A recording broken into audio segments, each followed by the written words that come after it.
What's up, everyone? Boomslang here with Rogue Agent Radio.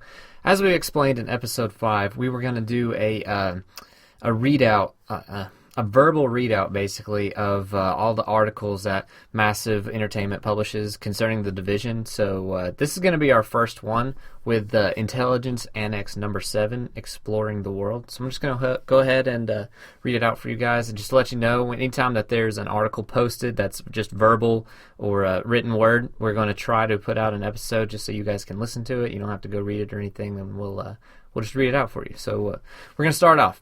Greetings, agents. It's been a while since we last invited you behind the curtain. We thought this would be a great time to check in with some of our artists and game designers to discuss how we will experience our very own New York within Tom Clancy's The Division.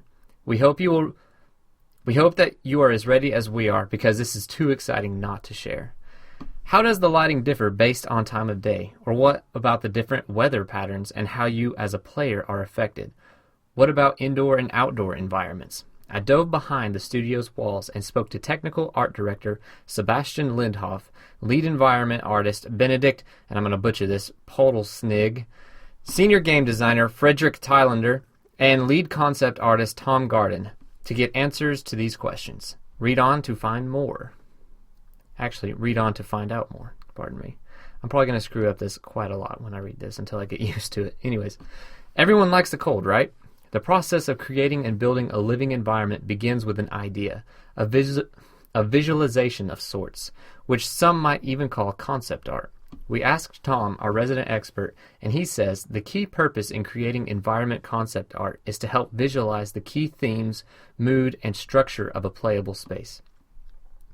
From sunny and bright to dark and stormy, we as agents will experience the full range of weather and time of day, which naturally plays a much larger role than just a cool visual effect.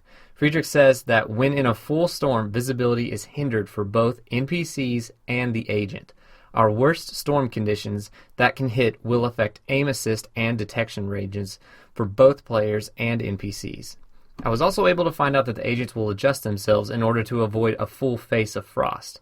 However, the agents aren't the only ones who react to the weather. Based on the time of day and certain weather conditions, we will experience civilians and wildlife differently, and in some cases, not at all.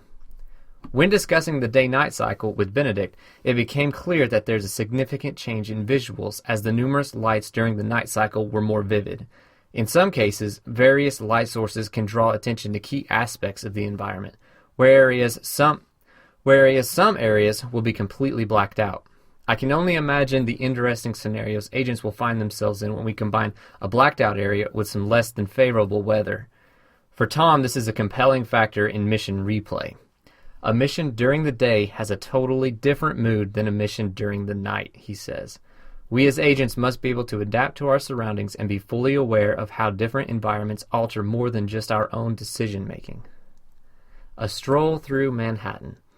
Manhattan, with all its nuances, is hard to comprehend, let alone translate into a setting such as The Division. Delving deeper, I came to realize that the rooftops, abandoned apartment buildings, and underground passages the agents can explore are more than just visual backdrops, making them even more impressive. The art team faithfully represented the iconic size of Manhattan's buildings within The Division, though giving life to these buildings and replicating the same feel you would get when walking around the city is no small feat. I can't talk, I'm sorry. Players will also recognize distinctive aspects of Manhattan in their gameplay. Sebastian emphasized that buildings work as beacons, and you will really feel the difference when you enter a new neighborhood. For example, you know when you've entered Times Square because the buildings are generally higher and covered in advertisements, while around the hub area you get a more residential feeling. This, combined with the variety of weather that rolls in, will help us uncover a living, breathing city that fully immerses players within the world. This is something we will experience at every turn. The great outdoors and indoors. Who doesn't enjoy staying in a cold winter's evening? Who doesn't enjoy staying in during a cold winter's evening next to the heat from a nice warm fireplace? While it may not be the exact same situation for the agents, hiding indoors and waiting out the harsh weather may be a choice many of us end up making while waiting for favorable conditions. Through the seamless transition from outdoor to indoor, the agents enter into an environment that is unique in its own right. Lighting and effects are unique to the indoor environment in order to help develop that confined feeling of being surrounded by walls. With this intense and enclosed experience, Sebastian says, if there is one situation that really makes the player feel the change of time and weather, it's spending time indoors for a while, and then stepping out to realize it might be night. Stepping out to realize it might be night and there's a snowy blizzard. We hope you've enjoyed this. Guys, I just can't do this. I can't do it right now. Okay, redo. Here we go. We hope you've enjoyed this sneak peek and are even more excited to explore the rich world of The Division in our upcoming beta. Keep your eyes open because there's much more to come. We love hearing from you guys, so please let us know what you think on Facebook, Twitter, Google+, and our official forums. We look forward to seeing you in the game. Until next time, The Division Dev Team. And that was from Yannick, the community developer, and Nachai, the community developer, if that's how you say it, dude. Hit me up on Twitter if that's wrong. I need to figure out if it's right or wrong. But anyways, that was the Intelligence Annex number 7, Exploring the World. And then, talking about, what you're going to experience out in the world. Hopefully we'll get some more information soon. If you enjoyed this, be sure to hit us up on iTunes, subscribe, give us a review. Appreciate you guys listening in. This has been Boomslang, and I'm out. Rogue protocol initiated.